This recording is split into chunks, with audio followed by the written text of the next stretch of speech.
仔细看这种抽烟方式，筷子夹烟头，烟味不沾手。有人进来，烟头一丢，毫无痕迹。不过进来的人不是长官，而是战友，他就是逃兵追击组因病休假的小队长韩浩烈。相比在军营，医院简直就是神仙日子。不过他的好日子到头了，因为上一起逃兵自杀案，富二代被开除，小队少人，小烈子回营复职。但小安子因为打人，还被关在禁闭室受罚。不过刚好轮到宅男小崔执勤，他不像其他老兵会霸凌新兵，还担心小安子没吃饭，偷偷塞给了他一个巧克力派，后面还很中二的写着要加油。很快，厂工老朴就来了禁闭室，小安子官复原职。可回了宿舍，作为新兵的他依旧会受到兵长的霸凌。就在兵长准备上手教训他时，小烈子前来救驾。虽然他的资历不比兵长老，但因为是 DP 组小队长，所以一点不犯怵。 뭐야?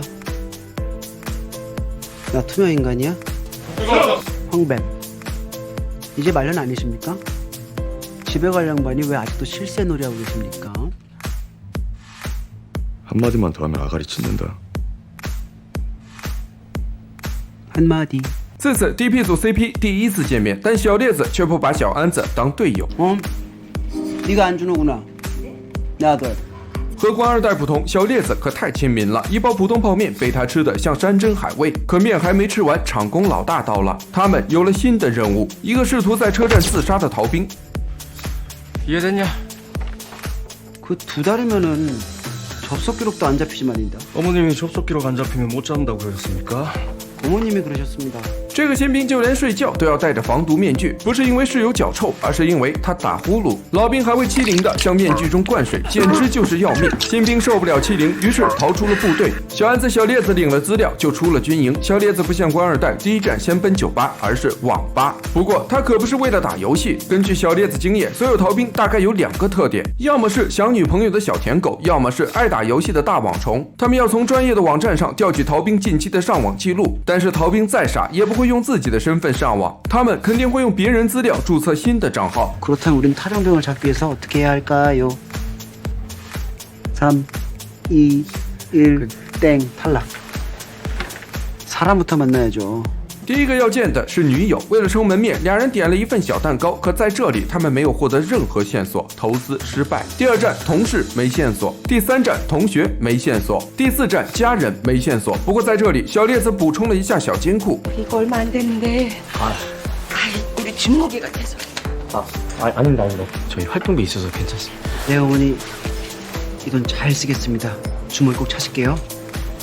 终于，在一个发小这里，俩人得到了线索。几天前，发小在一个地铁终点站见过逃兵，但只是尬聊了几句，俩人就分别了。这下，小安子、小烈子挠头了。小安子担心逃兵会想不开自杀，但小烈子用丰富的经验告诉他，这个逃兵不会自杀，因为所有逃兵在自杀前都会给妈妈打电话。这时，厂工老朴打来电话，他告诉两人，逃兵在部队遭受霸凌的经历，仅仅因为打呼噜就差点被老兵害了命，还告诉两人，逃兵2天前吃过炸酱面，饭馆地址在一个地铁终点站附近。 다 없으면 그냥 복귀해.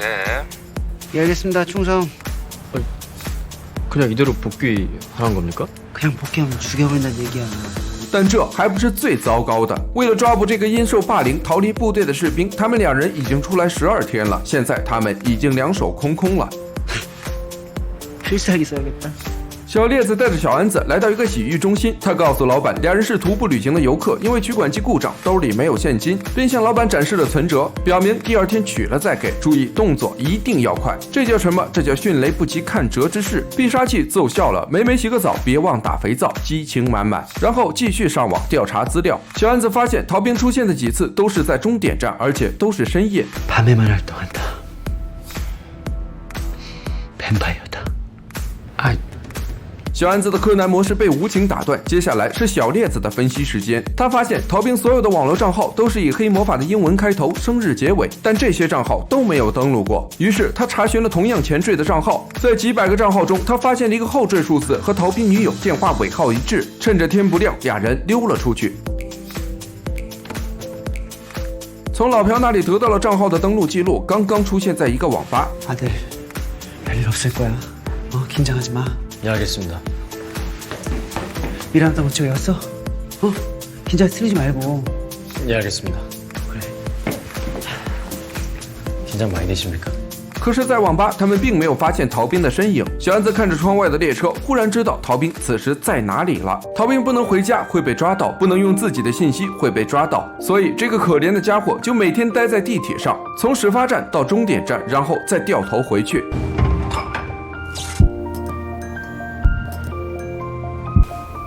잘 잤어요. 여기가 어디예요? 종점이요. 2호선 종점. 더 갈 데가 없네요. 这个呆呆诺诺的逃兵就这样被带回了部队。回去的车上，小安子接到了逃兵妈妈的电话。逃兵泣不成声地向妈妈道歉，他不想回去，可必须回去。小烈子、小安子都静静的没有说话，他们都曾是受害者，在 DP 组的任务中，绝不只会碰到这样的老实人。马上，他们就要迎来一个暴力逃兵。